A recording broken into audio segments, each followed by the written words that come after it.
An absolute nightmare problem that we're all going to have now trying to build technology businesses around LLMs and GPTs is that everyone needs to use them, but it's going to be very, very difficult to create a moat around that business. Hi, my name is Fractional Matt. I help non-technology people build technology businesses. If that content's of interest to you, please give me a follow. We're in a completely unique situation with LLMs and GPTs in that we can't build them ourselves, so we have to kind of buy them in. And when we've had major paradigm shifts in how software has been built, we've always been able to build the tools ourselves. But what this really means is that realistically, every single thing that goes out into the market, so if you're trying to start a new business, you're going to have some proportion of the value delivered from your solution as being what we call an LLM wrapper. And LLM wrappers are very difficult to defend because the tools are such that they're very easy to play with and they're very easy to kind of mold and get something out of, but anyone can do it. So if you, for example, create an LLM wrapper that's able to analyze a certain type of financial information and emit a certain result,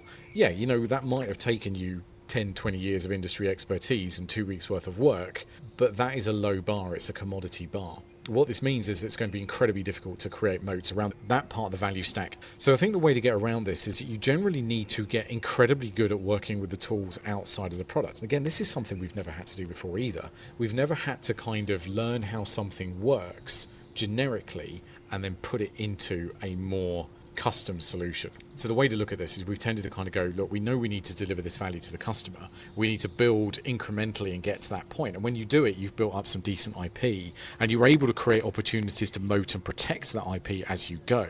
What's happening with these LLMs is there's this big bit that you can't moat properly. The way to get around that is you need to get very, very, very good at how to use those tools generically. So you need to be a world-class operator at how to get value out of an LLM and a GPT without baking it into the product first. This is the only way you're ever going to be able to protect what it is that you do and create some uniqueness out of a commodity product.